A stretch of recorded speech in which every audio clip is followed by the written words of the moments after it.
और नमस्कार, आप देख रहे हैं आपका अपना चैनल न्यूज इंडिया और मैं हूं आपके साथ गौरव किशोर शर्मा। सीधा ले चलते हैं आपको मुंबई, जहां बाबा सिद्दीकी के मर्डर मामले को लेकर के पुलिस प्रेस कॉन्फ्रेंस कर रही है, प्रेस वार्ता कर रही है। क्या कुछ कह रही है सुनवाते हैं। बनाई गई है, कितनी टीमें बनाई गई है मुंबई क्राइम ब्रांच के द्वारा, कौन कौन से राज्यों के पुलिस से संपर्क में है, और तो ये बात सामने आई है कि जो शूटर हैं जानबूझकर ये नाबालिग या कम उम्र के शूटर को हायर किया गया था, ऐसी भी इसमें एक बात सामने आई है। क्राइम ब्रांच की तरफ से 15 टीमें हमारी बाहर है। हर एक एंगल से हम इस ऑफेंस का इन्वेस्टिगेशन कर रहे हैं। जहां जहां पे हमें बाहर की पुलिस की सहायता चाहिए, उनकी सहायता ली जा रही है। और टेक्निकल इन्वेस्टिगेशन, ग्राउंड इन्वेस्टिगेशन और बाकी और सारी चीजों का सहारा लेते हुए हम अभी इस केस को इन्वेस्टिगेट कर रहे हैं।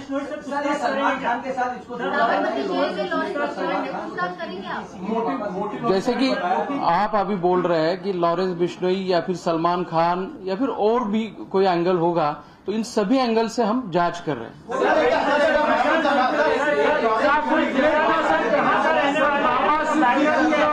सर विशाल अख्तर कहाँ का रहने वाला है, उसका बैकग्राउंड क्या है, क्रिमिनल बैकग्राउंड क्या है?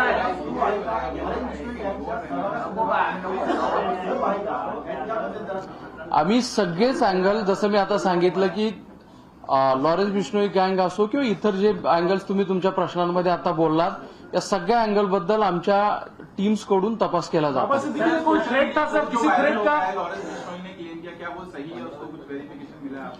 जी पोस्ट सर्क्युलेट होत आहे त्याच्या ऑथेंटिसिटी बाबत आम्ही तपास करतोय। जो पोस्ट अभी सर्कुलेट हो रहा है, वायरल हो रहा है, उसके ऑथेंटिसिटी के बारे में हम इन्वेस्टिगेट कर रहे हैं। सर बाबा सिद्दीकी का कोई थ्रेट था पहले? जो आरोपी है जिसने पोस्ट लिखा है, क्या इसको फरवरी में भी आप लोगों ने? चलिए रुक करते हैं आगे खबरों की ओर। गुरुग्राम के हीरानगर में दिन दहाड़े फायरिंग, स्कूटी सवार युवक पर फायरिंग की गई है। बड़ी खबर आपको बता रहे हैं, बाइक सवार युवकों ने इस वारदात को अंजाम दिया है। आपको बता दें कि स्कूटी सवार संदीप को 3 से 4 गोलियां लगी हैं। ये हरियाणा के गुरुग्राम से खबर आपको बता रहे हैं। गंभीर हालत में निजी अस्पताल में युवक को भर्ती कराया गया है। घटनास्थल पर पुलिस पहुंची और जांच पड़ताल में जुट गई।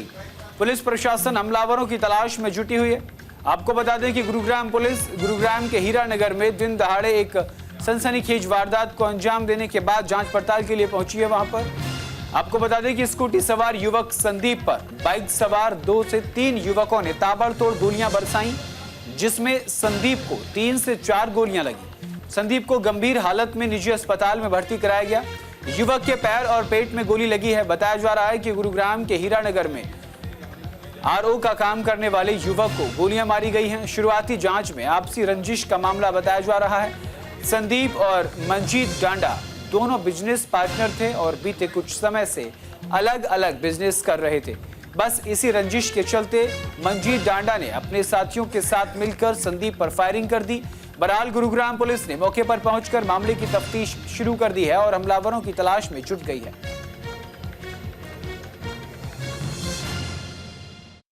हमें सुबह 10-15 बजे सूचना मिली थी कि वहाँ हीरानगर के अंदर में गोली चल रही थी, फायर हो गई। ठीक है, तो वहाँ मौके पर पहुंचे थे। मौके पर पहुंचने के बाद में अभी वहाँ पर एक मोटरसाइकिल के ऊपर में कुछ युवक जा रहा था। 3 युवक थे, एक मोटरसाइकिल पर आए। उन्होंने उसके ऊपर में फायरिंग कर दी। फायरिंग कर वो खून भी मौके पर पड़ा हुआ था, खून भी लखपत। वो इंजर्ड को जो हमने हॉस्पिटल में एडमिट करा दिया हम पब्लिक की सहायता से, और वो जेरे इलाज चल रहा है। लेकिन जो हमने इन्वेस्टिगेशन का जो पार्ट था उसमें बात की हमने, तो उन्होंने जैसे कि पता चला आज वो आपस में दोनों जानने वाले थे, जीन जुलाना के रहने वाले हैं।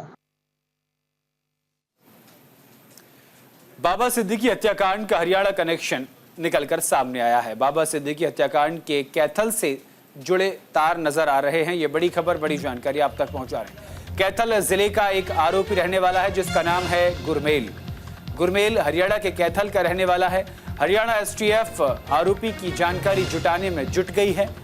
हत्याकांड में 2 हमलावर गिरफ्तार हो चुके हैं। तीसरे आरोपी की तलाश पुलिस लगातार कर रही है। आपको बता दें कि शनिवार को मुंबई के बांद्रा में 3 युवकों ने राष्ट्रवादी कांग्रेस पार्टी यानी एनसीपी के नेता और महाराष्ट्र के पूर्व मंत्री बाबा सिद्दीकी की गोली मारकर हत्या कर दी।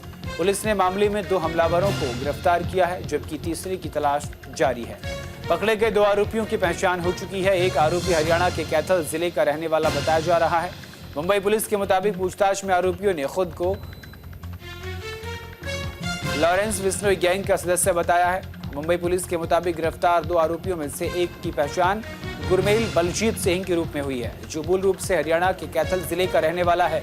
दूसरे आरोपी की पहचान धर्मराज और राजेश कश्यप के रूप में हुई है, जो उत्तर प्रदेश के बहराइच के रहने वाले हैं। मामले में मुंबई पुलिस ने हरियाणा और उत्तर प्रदेश की पुलिस से संपर्क कर दोनों शूटरों की जानकारी मांगी है। अब हरियाणा एसटीएफ गुरमेल बलजीत सिंह के बारे में जानकारी जुटा रही है। जानकारी के मुताबिक हरियाणा एसटीएफ की टीम के अलावा उत्तर प्रदेश पुलिस धर्मराज कश्यप के बारे में पता लगा रही है। ना तो उठा था 3-4 महीने हो गए ना। अच्छा, पूरा नहीं आया। कहाँ गया था? माना के बेरा काटा गया, माना को सब बता का गया था। अच्छा, पांच में तो घर भी थे, अड़ंगा घेरन जा रही थी। माना तो पता नहीं, काटा तो गया था, काटा ना गार ना मार दौरा पवन ना मार दौरा करता ना माम करते।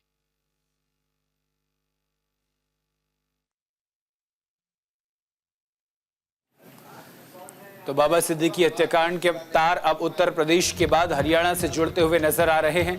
हरियाणा के कैथल जिले का रहने वाला है गुरमेल सिंह। आपको बता दें कि वो रोजी रोटी कमाने के नाम पर घर से गया था।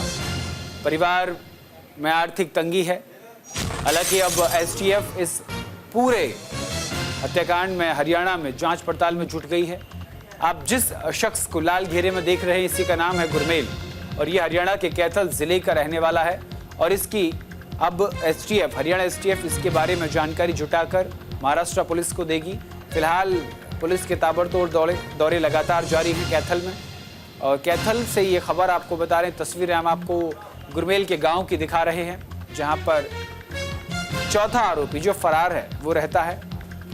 कैथल जिले का रहने वाला है आरोपी गुरमेल सिंह।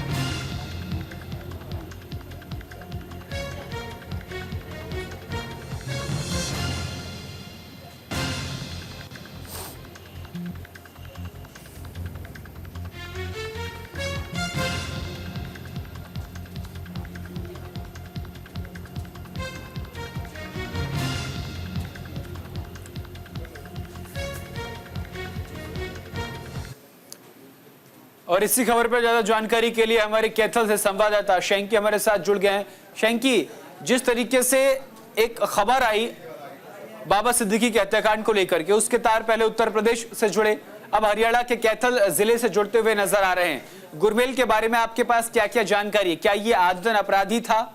इसके बारे में क्या कुछ कह रही है पुलिस?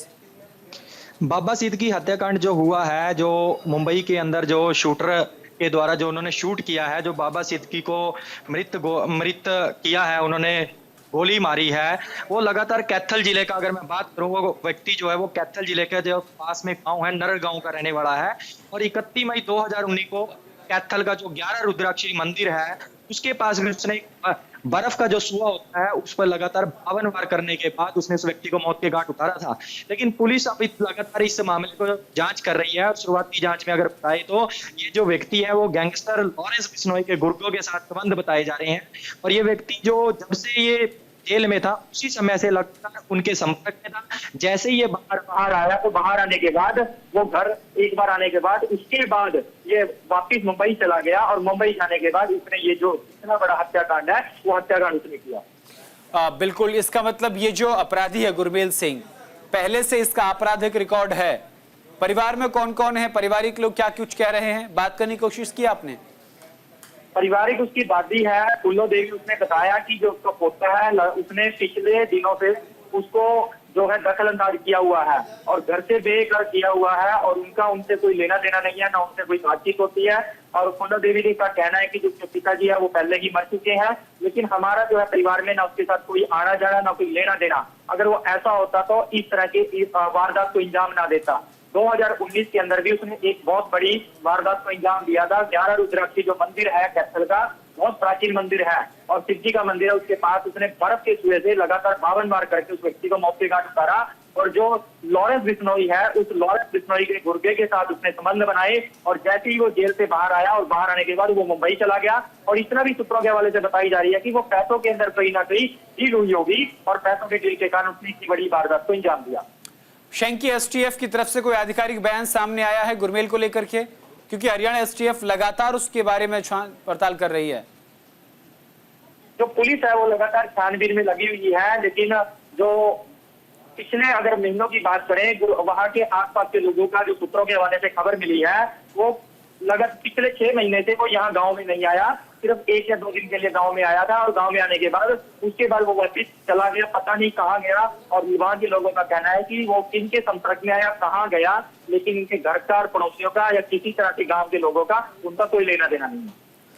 बिल्कुल शंकी, तो फिलहाल परिवार में आपने बताया कि जिस तरीके से कोई उसका आना जाना नहीं है, आखिरी बार वो अपने गांव कब आया था, कोई खबर आपके पास? पिछले 6 महीने में उसका परिवार में एक बार आना हुआ, लेकिन वो एक बार आने के बाद वापिस चला गया और वापिस जाने के बाद परिवार वालों को उसकी कोई सुध-बुध नहीं है। लेकिन उसकी जो दादी है फुल्लो देवी, उस फुल्लो देवी का कहना है कि हमारे परिवार के साथ उसका कोई संपर्क नहीं है, मैंने घर से उसको पहले से ही बेदखल कर दिया था, क्योंकि उसके पिताजी है वो पहले से ही मर चुके हैं। अगर वो इतना कुछ होता तो वो परिवार की अगर चिंता करता तो परिवार की चिंता करने के बाद उतनी बड़ी वारदात को अंजाम ना देता।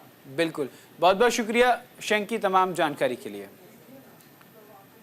तो आपको हम सीधा कैथल से अपने संवाददाता के जरिए आपको बता रहे थे कि किस तरीके से शंकी बता रहे थे शंकी की 6 महीने पहले गुरमेल अपने गांव आया था और उससे पहले 2019 में भी एक जघन्य वारदात को अंजाम दिया और उसके बाद उसके परिवार जो है उसके साथ किसी भी तरीके के संबंध से साफ मुकरता हुआ नजर आ रहा है। रवनीत सिंह बिट्टू का पंजाब सरकार पर गंभीर आरोप देखने को मिला है। उन्होंने कहा कि धान खरीद के मामले में लापरवाही बरती गई है। लापरवाही का आरोप उन्होंने लगाया है। हरियाणा में किसान बीजेपी के साथ हैं। कुछ किसान नेता अफवाह फैला रहे कि केंद्रीय मंत्री रवनीत सिंह बिट्टू ने धान खरीद के मामले में राज्य सरकार पर लापरवाही का आरोप लगाया है।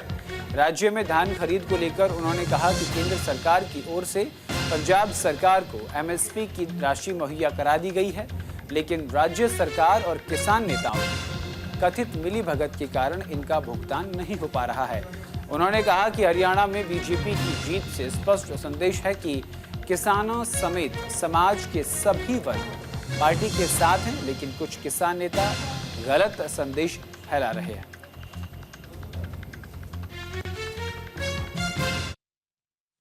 बीजेपी ਜਾਂ ਪ੍ਰਧਾਨ ਮੰਤਰੀ ਜੀ ਜਾਂ ਨੱਡਾ ਸਾਹਿਬ ਇਦੋਂ ਵੱਧ ਹੋਰ ਮੈਨੂੰ ਦੇਣ। ਕੋਈ ਕਸਰ ਇੱਕ ਮਿਨਿਸਟਰ ਪੰਜਾਬ ਚੋਂ ਬਣਾਇਆ, ਉਹ ਵੀ ਮੈਨੂੰ ਬਣਾਇਆ। ਰੇਲਵੇ ਐਡਾ ਵੱਡਾ ਮਹਿਕਮਾ, ਫੂਡ ਪ੍ਰੋਸੈਸਿੰਗ ਇੰਡਸਟਰੀਜ਼ ਐਡਾ ਵੱਡਾ ਮਹਿਕਮਾ, ਇਦੋਂ ਵੱਧ ਤਾਂ ਕੋਈ ਵੱਡੀ ਗੱਲ ਹੋ ਹੀ ਨਹੀਂ ਸਕਦੀ। ਉਦੋਂ ਬਾਅਦ ਆ ਸੀਨੀਅਰ ਲੀਡਰਸ਼ਿਪ ਬੈਠੀ ਆ, ਅਸੀਂ ਤਾਂ ਕਈ ਆ ਜਿਹੜੇ ਨਵੇਂ ਆਏ ਆ। ਮੈਨੂੰ ਇੱਕ ਬੀਜੇਪੀ ਦਾ ਬੜਾ ਸਿਸਟਮ ਹੈ, ਦੂਜੇ ਵਾਂਗੂ ਨਹੀਂ ਵੀ ਕਦੇ ਕਿਸੇ ਨੂੰ ਲਾਤਾ ਜਦ ਮਰਜੀ ਕੋਈ ਹਟਾਤਾ, ਇੱਕ ਬੜਾ सेट सिस्टम प्रक्रिया है। और चंडीगढ़ से इस वक्त की बड़ी खबर सामने आ रही है। पंजाब पुलिस की अवैध ट्रैवल एजेंसी पर कार्रवाई की गई है। 18 ट्रैवल एजेंसियों पर एफआईआर दर्ज की गई है। आपको बता दें कि नौकरी का फर्जी विज्ञापन के जरिए ठगी का आरोप लगा है। विदेश तक फैला है इन एजेंसियों का जाल। अब तक 43 ट्रैवल एजेंसियों पर कार्रवाई की गई है। ये बड़ी खबर, बड़ी जानकारी आप तक पहुंचा रहे हैं। आपको बता दें कि 18 ट्रैवल एजेंसियों पर गाज गिर चुकी है। चंडीगढ़ से इस वक्त की बड़ी खबर आपको बता दें, पंजाब पुलिस ने अवैध ट्रैवल एजेंसियों पर कार्रवाई की है। 18 ट्रैवल एजेंसियों पर एफआईआर दर्ज की है। नौकरी का फर्जी विज्ञापन के जरिए ठगी का आरोप लगा है और साथ ही साथ आपको बता दें कि विदेश तक इन एजेंसियों का जाल फैला हुआ है। अब तक 43 ट्रैवल एजेंसियों पर कार्रवाई हो चुकी है। पंजाब पुलिस ने अवैध ट्रैवल एजेंसियों के खिलाफ बड़ी कार्रवाई की है। 18 ट्रैवल एजेंसियों के एजेंट के खिलाफ एफआईआर दर्ज की गई है। आपको ये भी बता दें कि ये एजेंसियां सोशल मीडिया पर विदेश में नौकरी के फर्जी विज्ञापन देकर लोगों से ठगी करती थी। अब तक कुल 43 ट्रैवल एजेंसियों के खिलाफ मामले दर्ज किए जा चुके हैं। सूत्रों से मिली जानकारी के मुताबिक ट्रैवल एजेंट बिना लाइसेंस के सोशल मीडिया का इस्तेमाल कर युवाओं को विदेश में नौकरी का लालच दे रहे थे। पुलिस ने इन एजेंसियों के दस्तावेज की पड़ताल की और उनके खिलाफ एफआईआर दर्ज की। आइए अब आपको उन एजेंसियों का नाम बताते हैं जिनके खिलाफ एफआईआर दर्ज की गई है। सबसे पहला नाम है one point services, SEO 15 sector से है। एसईओ 15 आपको बता दें कि सेक्टर 115 खरड़ SAS नगर की ये कंपनी बताई जा रही है। दूसरा नाम है साई एंजल ग्रुप का। ये जो इसका जो पता है वो आपको बता दें, SCF 02 दूसरी मंजिल सेक्टर 78, ये भी SAS नगर में बताई जा रही है। तीसरी कंपनी है भारत इमिग्रेशन, सेवक पेट्रोल पंप के पास, अमलोह फतेहगढ़ साहिब के पास ये कंपनी रजिस्टर्ड है। चौथा नाम आता mastermind immigration, study visa consultant, Anandpur Sahib Rupnagar में रजिस्टर्ड है। पांचवा नाम आता है ABP इमिग्रेशन भटिंडा। छठा नाम स्काई ब्रिज इमिग्रेशन भटिंडा। सातवां गेटवे इमिग्रेशन पटियाला। आठवां मास्टर इमिग्रेशन राजपुरा पटियाला। नौवां हम्बल इमिग्रेशन अमृतसर। 10वां द हम्बल इमिग्रेशन लुधियाना। 11वां EVAA इमिग्रेशन लुधियाना। 12वां कौर इमिग्रेशन सेंटर मेगा। 13वां नाम आता है Shiv consultancy immigration FCR road Amritsar. चौथा नाम आता है Ahuja immigration Jandiala road HDFC bank के पास तरन तारण। 15वां नाम आता है JMC अमृतसर, पहली मंजिल 100 FT road Amritsar colony Amritsar. 16वां नाम आता है Rudraksh immigration SCO 1516 top floor phase 1 Mohali. और 17वां नाम आता है unique enterprises SCO 13 mega market new Sunny enclave sector 123 Mohali. 18वां और अंतिम नाम है Saini associate Gulf job and Europe Gulf visa, पहली मंजिल खन्ना कॉम्प्लेक्स रूपनगर। अवैध ट्रैवल एजेंसियों पर शिकंजा कसा गया जिनके नाम हमने आपको बताए हैं। यमुनानगर के जगाधरी मुखर्जी पार्क स्थित एक खाली प्लॉट में लगभग 1 महीने पुराना कंकाल मिला है, जिसकी ना तो टांग है और ना ही बाजू। हालांकि कंकाल के सर का हिस्सा भी शरीर के ऊपर ही पड़ा हुआ था। फिलहाल पुलिस मौके पर पहुंचकर सीन ऑफ क्राइम टीम को बुलाकर सभी तथ्यों को जुटाने में लग गई है। आपको बता दें कि तथ्यों को जुटाने के बाद कंकाल को कब्जे में लेकर पोस्टमार्टम के लिए सिविल हॉस्पिटल यमुनानगर भेज दिया है। हमारे पास आज सूचना मिली थी करीब 1 घंटा हो गया ERV 112 से भी ऐसे अपना मुखर्जी पार्क में एक पुरानी अवस्था में कोई अपना डेड बॉडी पड़ी है, जिस मौके पर आया और इसको डेड बॉडी को अपना कंकाल वगैरह है जिसको अपना भेज दिया है यमुनानगर पोस्टमार्टम के लिए। जो जैसे भी पोस्टमार्टम के बाद जैसे हालात होगी जैसी होगी कार्रवाई हमने बनाई जाएगी। अभी इसके बारे में देखो यहाँ पर भेज दिया, कंकाल वगैरह था और अभी इसको भेज के जैसे ही आगे पोस्टमार्टम किया जाएगा उसके बाद जैसी। तो पुलिस इलाके में जांच पड़ताल के लिए जुट गई है। आखिर ये कंकाल कहां से आया, सीन ऑफ क्राइम टीम को बुलाकर पूरे इलाके को सील करके जांच पड़ताल में जुट गई है। इस कंकाल वाले शरीर को भी कंकाल को पोस्टमार्टम के लिए शासकीय चिकित्सालय भेज दिया है।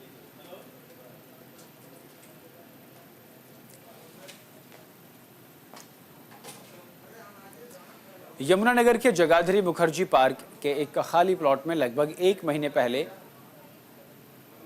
कोई हत्या हुई थी। बताया जा रहा है कि 1 महीने पुराना कंकाल मिला है जिसकी ना तो टांग है और ना ही बाजू है। हालांकि कंकाल के सिर का हिस्सा भी शरीर के ऊपर ही पड़ा हुआ है। फिलहाल पुलिस ने मौके पर पहुंचकर सीन ऑफ क्राइम टीम को बुलाकर सभी तथ्यों को जुटाने के बाद कंकाल को कब्जे में लेकर पोस्टमार्टम के लिए सिविल हॉस्पिटल यमुनानगर भेज दिया है।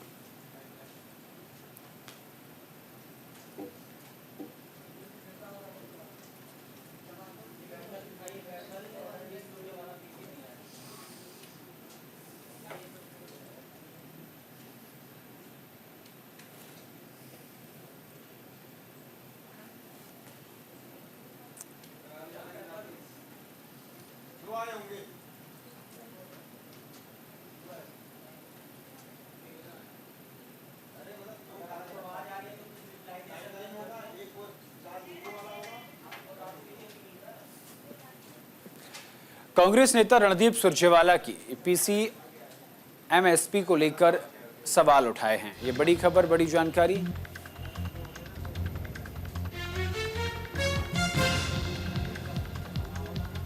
रणदीप सुरजेवाला ने प्रेस कॉन्फ्रेंस आयोजित की है और इसमें एमएसपी को लेकर बड़े सवाल खड़े किए हैं। भारतीय जनता पार्टी सरकार धान नहीं खरीद रही, ये आरोप लगाए हैं सुरजेवाला ने। साथ ही साथ आपको बता दें, उन्होंने कई बड़ी बातों का जिक्र किया। उन्होंने कहा कि न्यूनतम समर्थन मूल्य ना देने का भी आरोप लगाया है।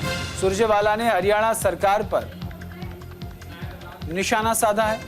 उन्होंने हरियाणा की बीजेपी सरकार पर निशाना साधते हुए किसानों के साथ धोखाधड़ी का आरोप लगाया। उन्होंने कहा कि कैथल की सड़कों पर चारों तरफ पांव रखने की जगह नहीं है, हर तरफ धान पड़े हैं। लीलाराम चुनाव हार गए और हार को पचा नहीं पा रहे हैं। मैं लीलाराम जी से आग्रह करूंगा कि वो हार को स्वीकार करें। सुरजेवाला ने कहा कि जब मैं चुनाव हारा था 567 वोट से, तो मैं जनता के आगे सर झुकाकर हार को स्वीकार करने के लिए पहुंच गया था।